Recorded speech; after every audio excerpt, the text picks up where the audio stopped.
T'arrives-tu de ressentir de la peur du jugement, des moqueries, de la critique? Comment se libérer du regard des autres? Peut-on vaincre à 100% la peur du regard des autres? Des astuces? Est-ce qu'il y a des hacks, des solutions? Quels seront les bénéfices si on pouvait vaincre à 100% sa peur du regard des autres? Bonjour tout le monde, si vous ne me connaissez pas, je suis un ancien très grand timide et sur cette chaîne, je vous aide à vaincre votre extrême timidité, enfin ton extrême timidité.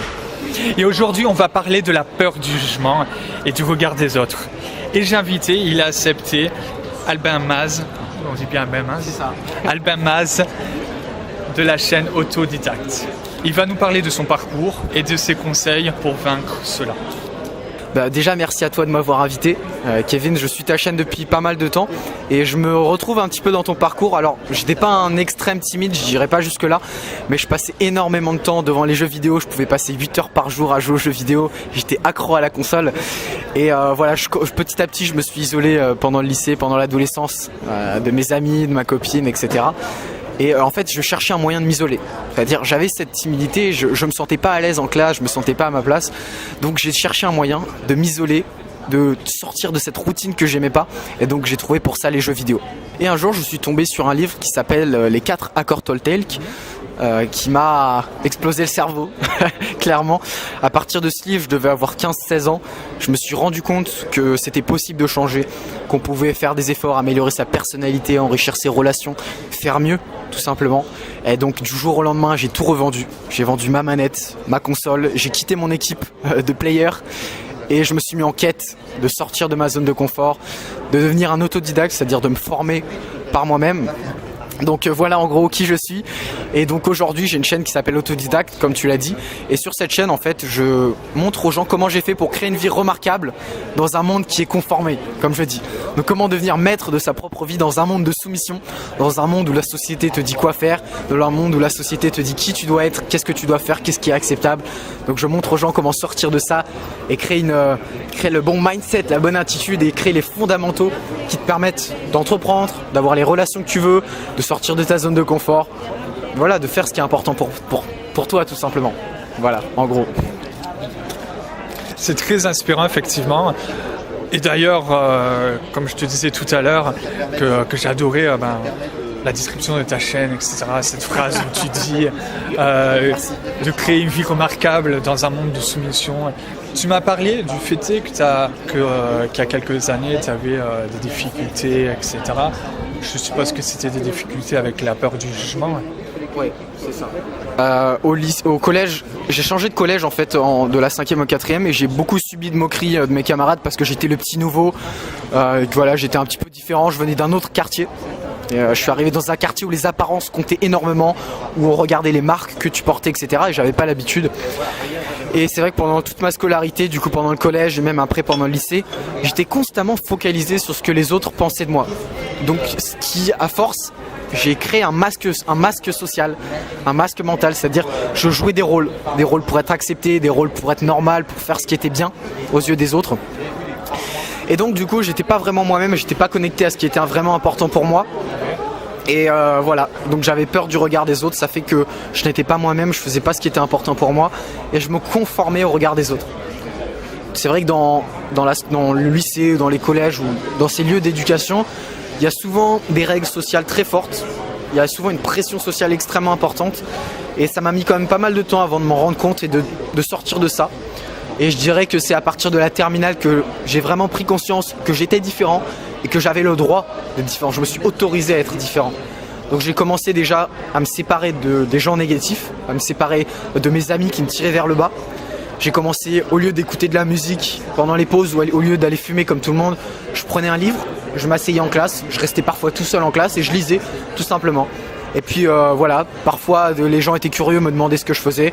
D'autres se moquaient un petit peu de moi, mais j'en avais rien à foutre parce que j'avais gagné cette confiance-là et j'étais bien avec moi-même. J'étais bien avec moi-même indépendamment du regard des autres.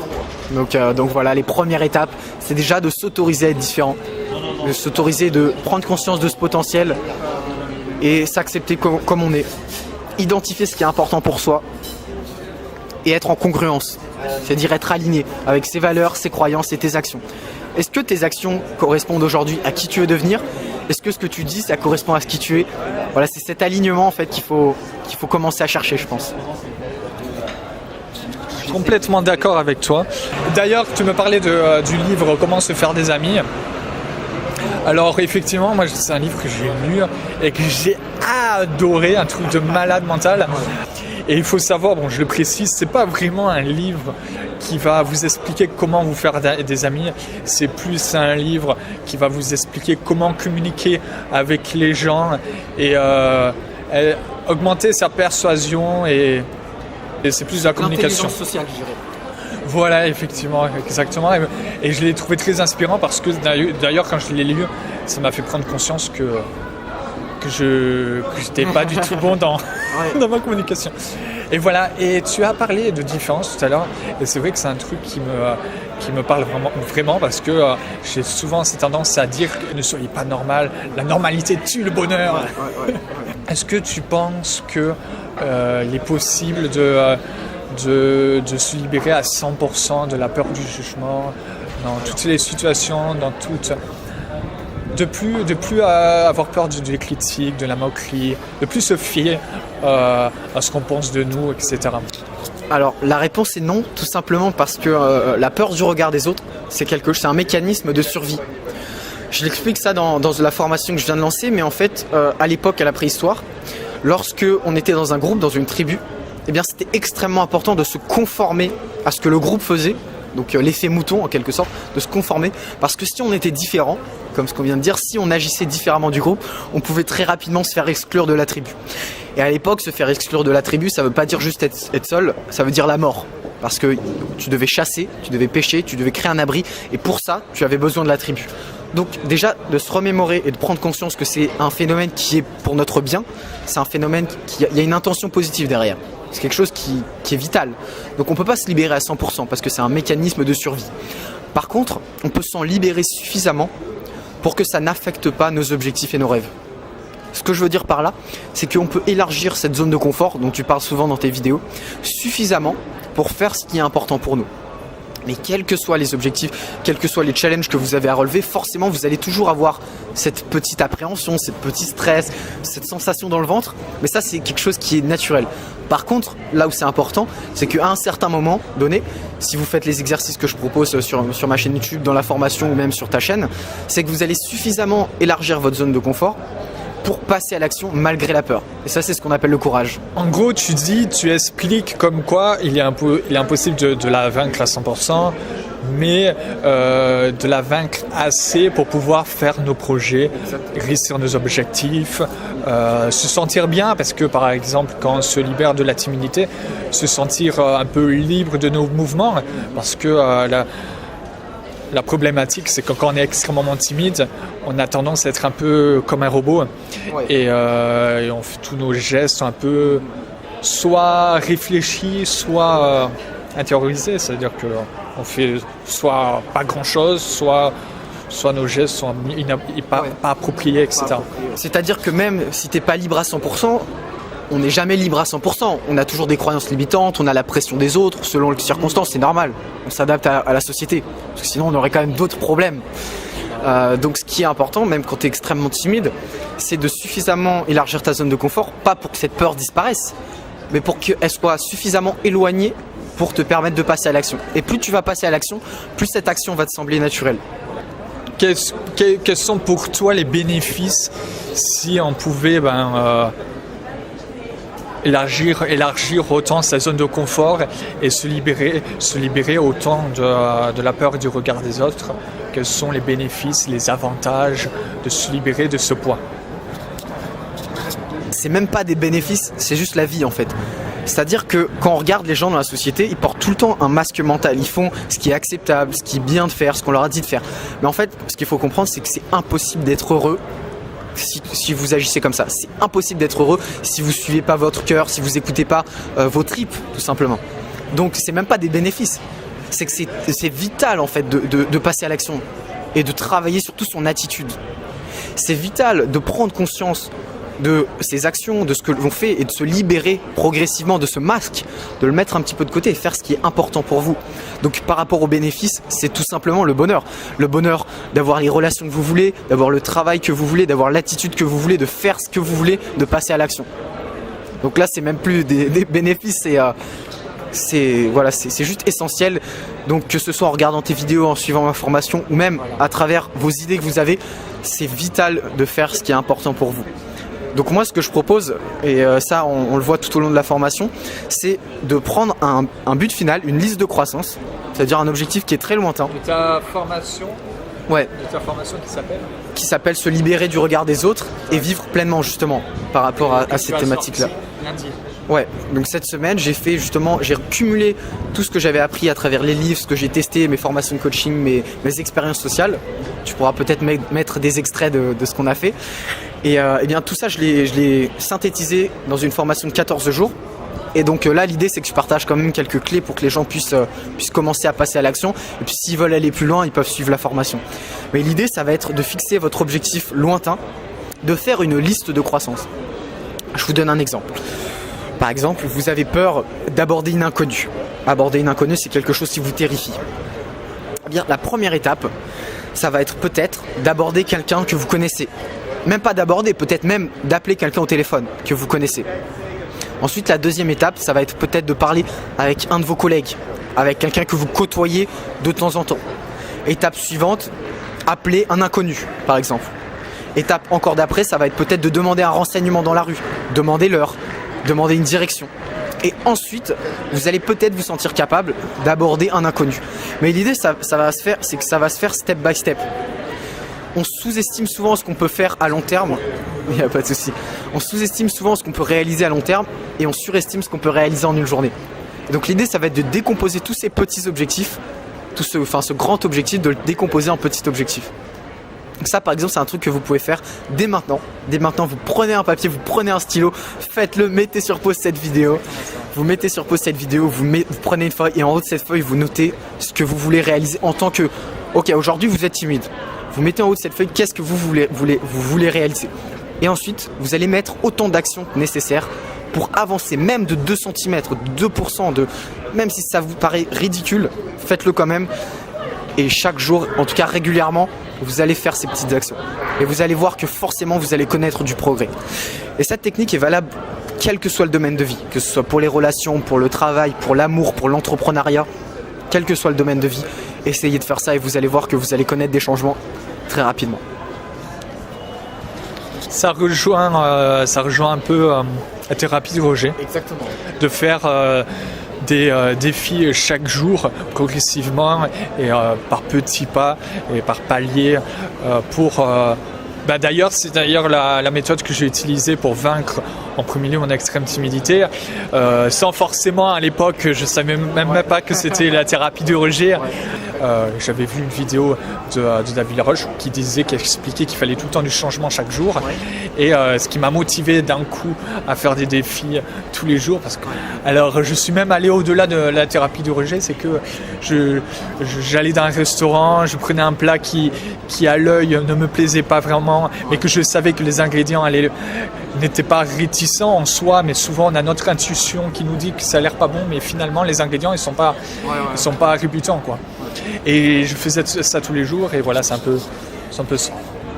un peu rien à voir, mais c'est un peu ce mindset. C'est ce processus. Voilà, ce processus de faire un défi chaque jour.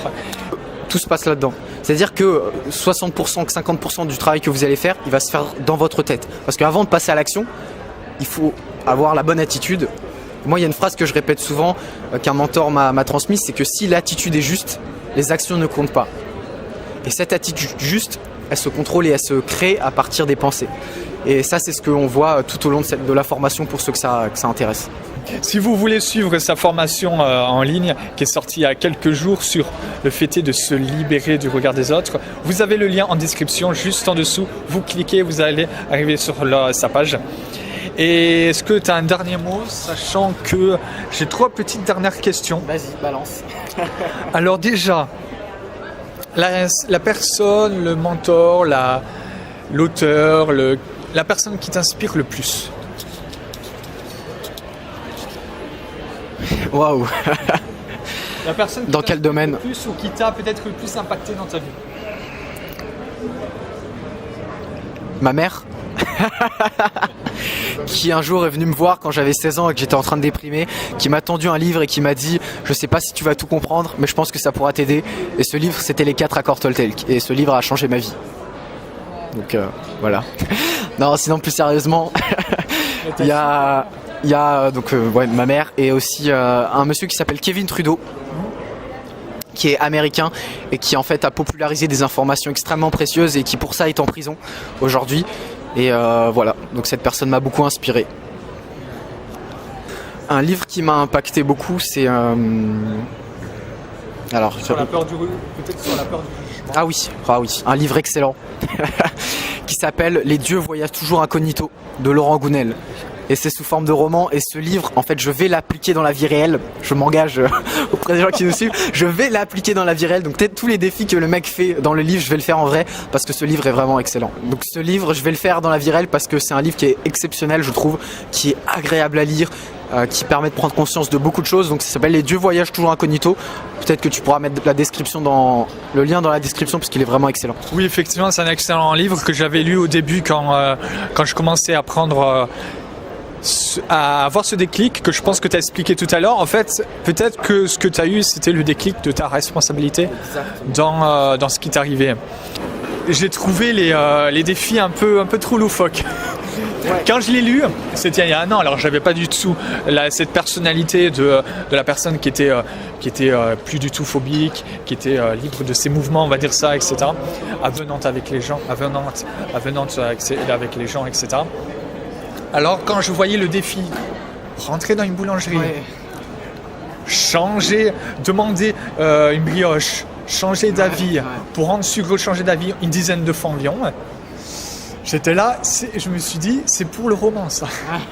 Mais bizarrement, j'ai très envie de le faire. Ouais. Et je vais le faire, et je le ferai peut-être même aujourd'hui. Voilà, alors oui, effectivement, c'est un livre que je conseille aussi. C'est un livre qui se lit très facilement parce que c'est un roman.